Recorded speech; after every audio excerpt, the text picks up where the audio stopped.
Steve Blaze. So you have to bear with me. This is not my comfort zone, but I'm hanging out with two of my besties, so it should be fun and informative. The goal is informative, right? So we are Angie Goulet and Associates. We are a real estate team in the Windsor-Essex County community, serving the county we love. So we're here to discuss a topic, but I wanted to chit chat with my girls first of all, just because I don't get to see them very often. So we are with the woman behind the vision and the team, Angie Goulet and Associates, and one of the gurus of the Windsor-Essex County market, Krista Klundert. So hello, ladies. Hi. Bye. Thanks so much for joining us. Sorry, go ahead, Krista. I was just saying that's some big shoes to fill with that title. Thank you. Well, you got them filled. This girl is all hustle and heart, right? I try. I think you got that one right there. Hustle and heart. Yeah. So I'm just looking out my window. I can't believe it's snowing right now. I was like completely convinced that we were in spring full time. I know. I was telling my husband it's time to put out the furniture. He's like, Ange, we're gonna get snow one more time. I'm like, don't talk like that. I know, but maybe only one more time.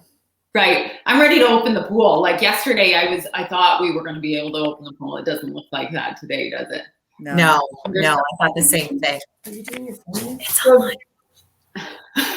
Sorry. You're working from home, right? So what was I going to say? Have you guys had a chance to get out to any local businesses since things have opened up? What have you been doing? Embarrassingly, I've been to quite a few local establishments since everything opened up. We've been out to La Contessa, we've been out to Spago's, La Ricola, and of course my home away from home, Vito's. And everywhere I went, I was thrilled. I felt safe. I felt like they had proper protocols, and I felt hungry. Isn't it so nice to get out and be around other people and somebody else cook? Yeah. Yes.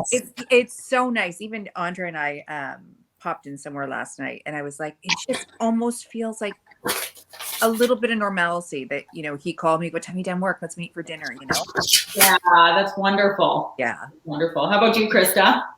So I haven't been out as much as Ange, unfortunately, but I did head out to the Goat in LaSalle, and we had a very small, there was only 3 of us, but a small girls' night. And again, same thing, like they were super great at making sure we were all, 6 feet apart at different tables, plexiglass everywhere you went in the restaurant. And it was just nice to like have a girls' night and chat about things that aren't important, But yeah, shout out to the Goat in LaSalle. They were fantastic and such good food. Such good food. Yeah, we've got one out here in Lakeshore as well. And yeah, I love going in. It's been so long, like just a different environment, right? That's just it. It's different scenery. Pardon? Different scenery is really not your kitchen table. During lockdown, Vito's has sustained my family's life. I don't know if everybody that's watching has seen their takeout menu, but it's like fantastic. It's fantastic. Like you can't beat it. So I think we've got a wizard behind the screens right now, and I think he's going to link all of the businesses that we just mentioned. Been to La Rucola as well, and been to some of the local shops. My husband swears by Anchor Coffee, so he's in and out of there as often as possible and just loves it. They're awesome. They're in Walkerville. If you guys haven't been there, make sure to get out there. I'm going to shamelessly plug all of our local businesses because we are spoiled in Windsor-Essex County with good food, good shopping, and what a joy to be able to get out there, right? So I think Ben is going to link all of the businesses that we just mentioned so that you guys can get out there and enjoy and order Vito's takeout, because you will be happily surprised. You will be. Well, and me running on about food, we have a topic today, and it is the February market update. So at the end of every month, we get stats, kind of talking about what's going on, the ebb and the flow of the market, so that we can be best educated and prepared to serve you guys moving forward when you're looking to buy or sell a home in the Windsor-Essex market. So I think we're going to go to the first slide. That's going to be Ben, our wizard, bringing it up. Boom. There we go. Good. You're good. I should go.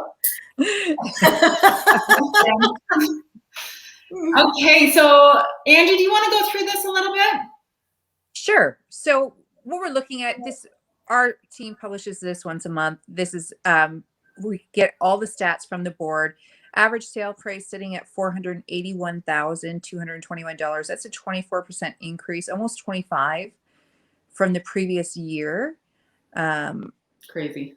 We had 571 new listings with 479 listings sold, which is almost 6% less listings than we had last year and 10% more sales than we had last year. Let me remind you, like last year was a record-breaking year. So we're seeing, okay, we have 6% less product, 10% more buyers than we had a year ago. And that's why we're seeing the multiple offers being as aggressive and as substantial.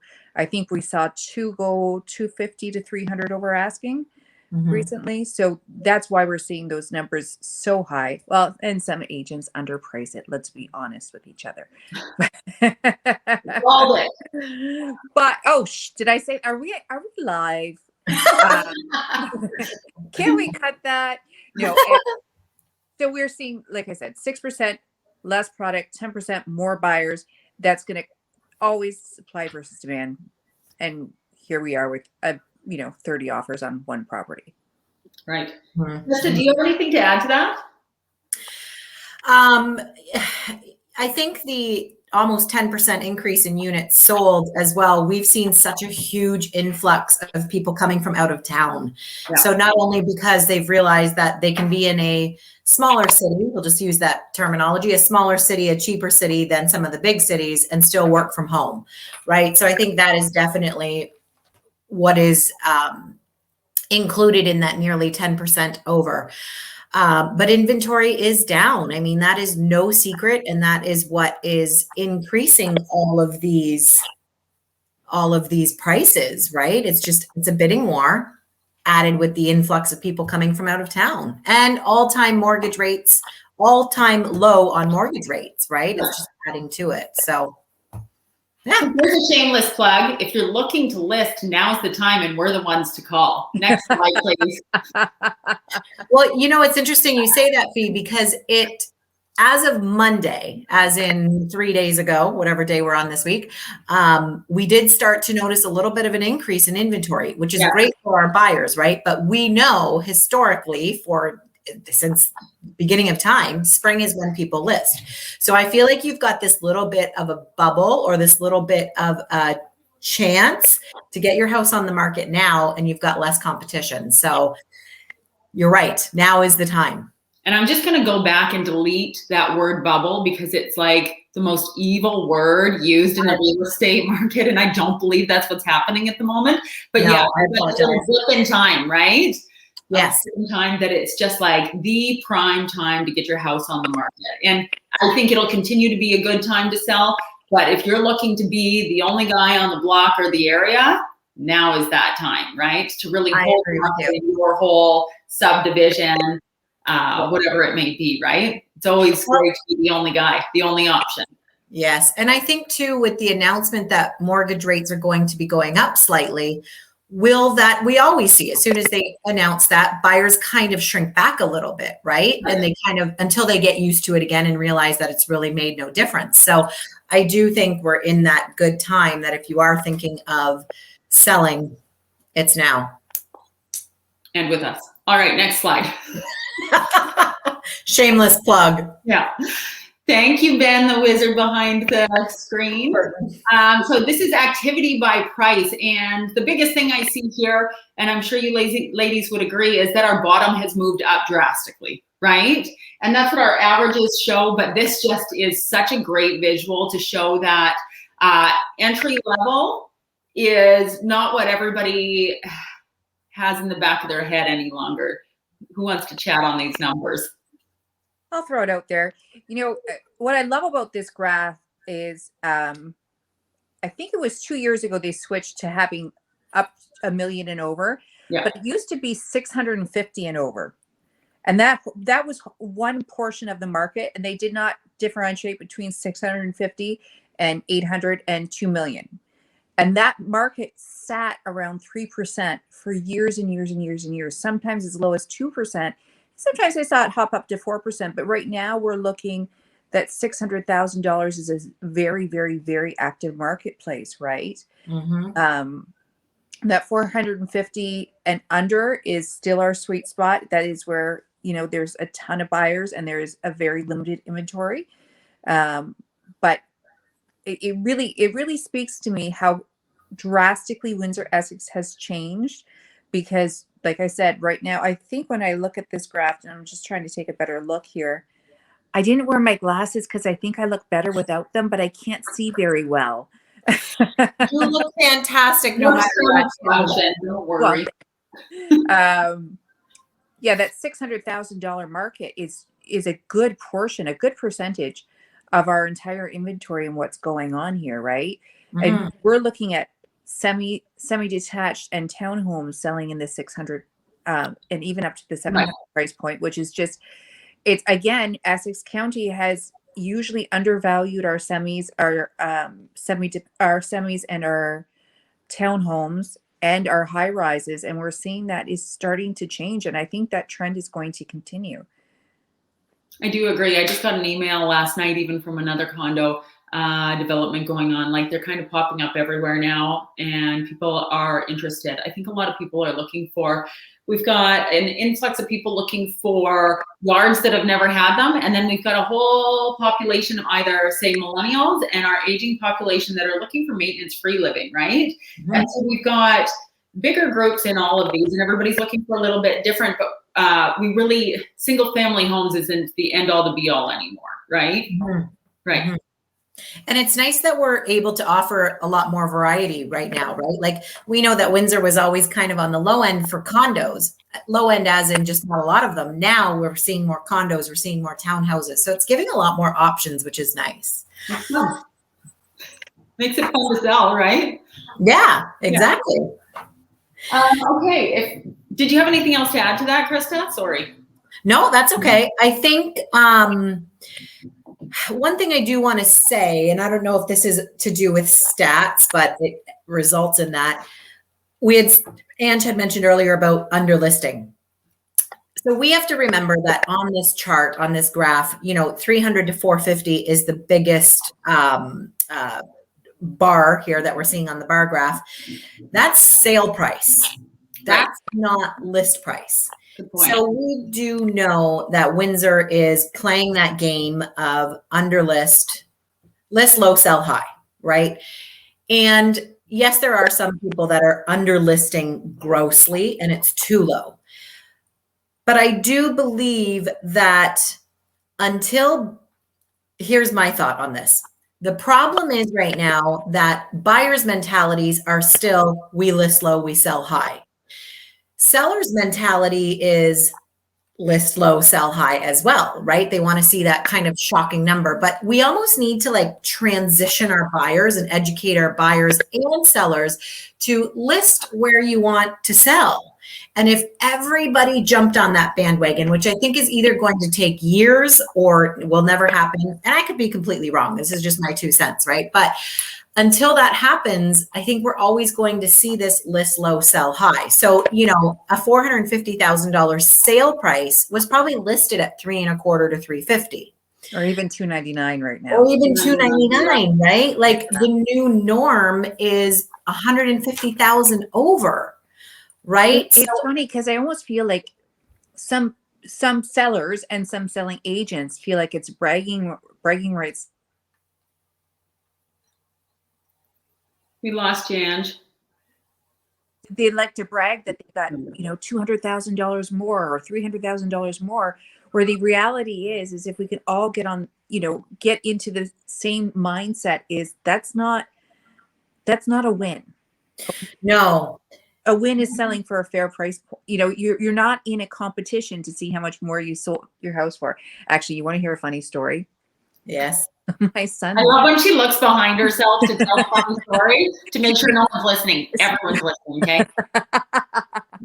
Well, it gives me this visual when I think of this story, although my son is going to kill me. My blood pressure was a touch high, so I was monitoring it. And I see him there with the blood pressure machine, and he's like taking his blood pressure again and again and again. I'm like, buddy, what are you doing? He's like, I'm going to beat this thing. I'm like, what do you mean? He's like, I'm going to get the high score. I'm going to get a high score. I'm like, you don't get a high score on a blood pressure machine. He's like, yeah, it charts the highest one and I'm going to get it. I'm like, dude, that's not a win. That's cause for alarm. Right? And he's like holding his breath and then breathing really fast. And that's how I kind of feel about these agents puffed up about making $300,000 sales over asking price sales, or, you know, their clients too, who are very, very proud of selling their house. And I'm like, guys, that's not the competition. No, it's not. Right. And I almost feel like some of these prices that homes are going for, because they get caught up in that competition, is it market value? Is that what the house was worth?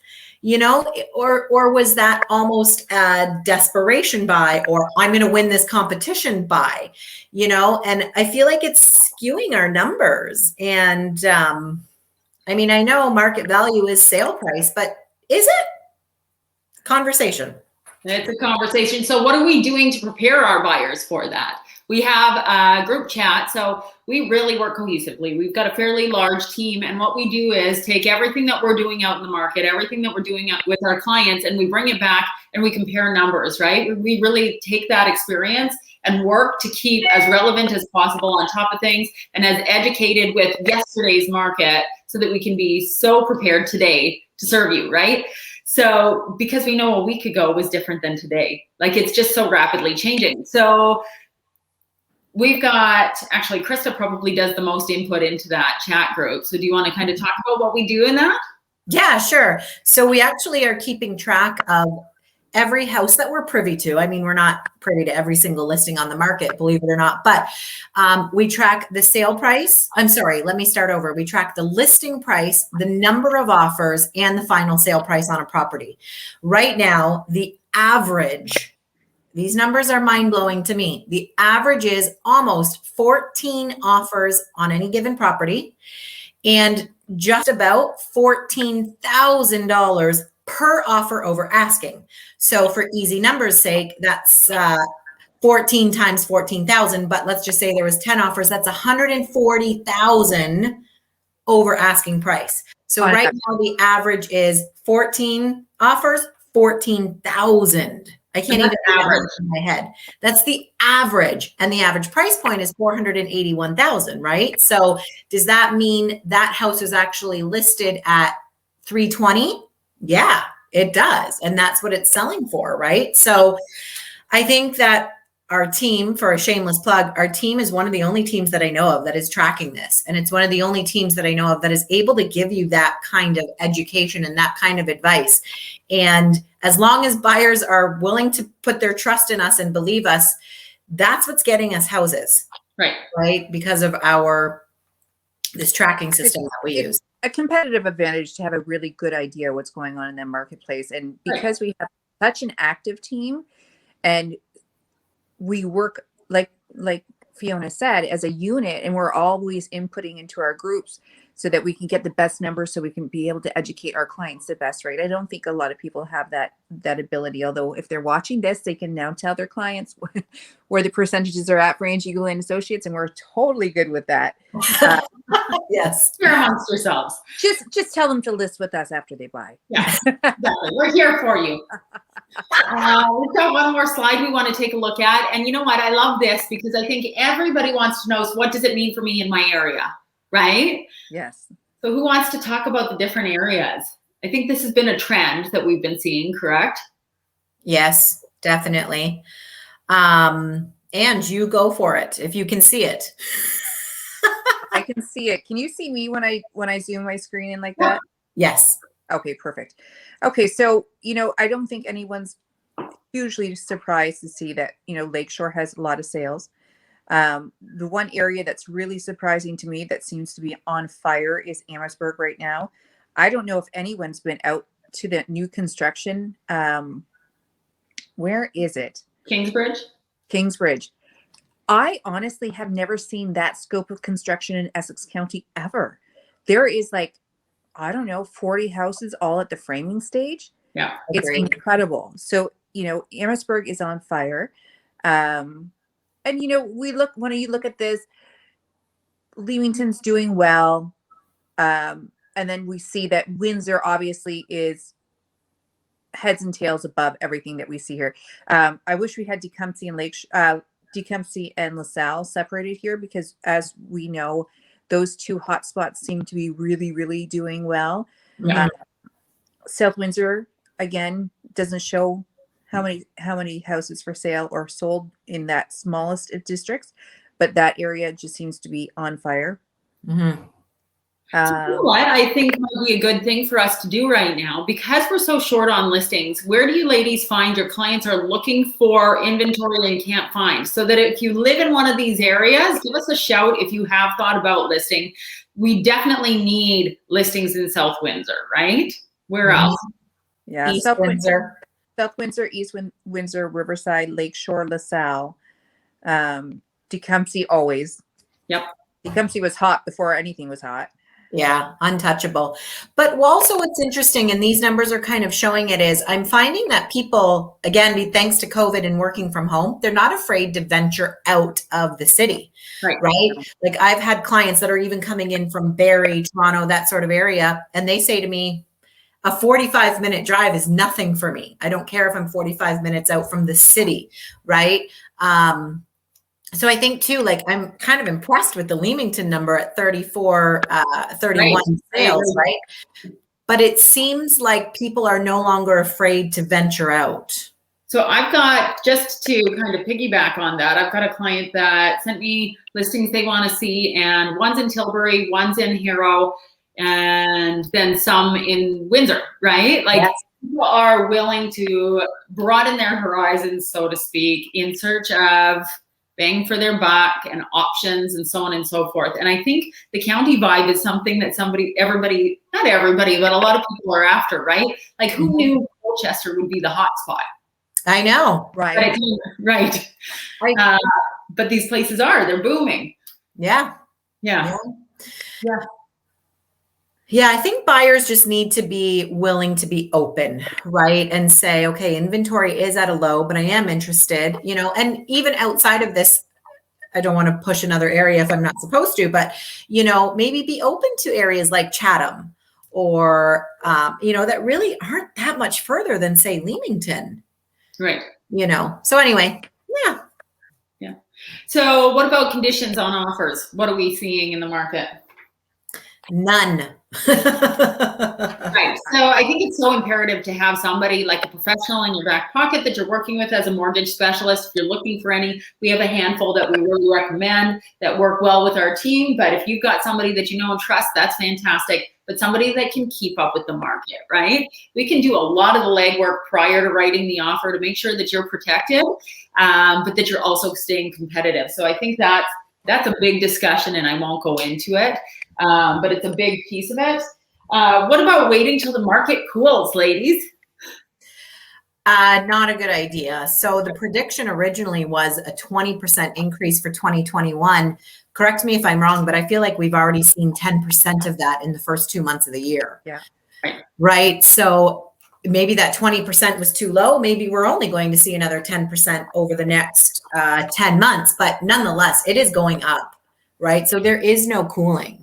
I have to say this, and I spoke last time that we were on that RBC, different major financial institutions do market analysis, and no one is anticipating Windsor Essex to go down in the next 3 years. That being said, in 2015, I was working with a buyer, and this is a mistake, and I would say a rookie mistake, but I wasn't a rookie. I was in business for almost 15 years at this point. But this is just at the cusp of seeing the multiple offers.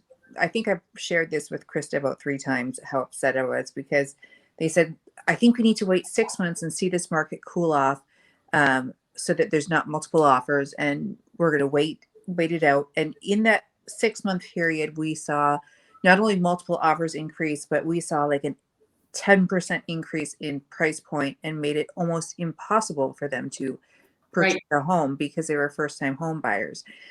I don't believe for 1 second that you're going to be able to wait out this market. My best advice, and I will say, the same guy that was doing the blood pressure machine just bought his first house. And Yeah. the reason being is, you know, he's saved his money, he's done his thing, but buy now, get yourself in the door. He's using his as a rental, but get yourself in the door and let that equity improve so that you will have a down payment when you want to start a family, right? Mm-hmm. Completely Exactly. agree. Yeah, sorry, go ahead. Were you done, Ange? Yeah. I was done. I thought Krista was saying something. No.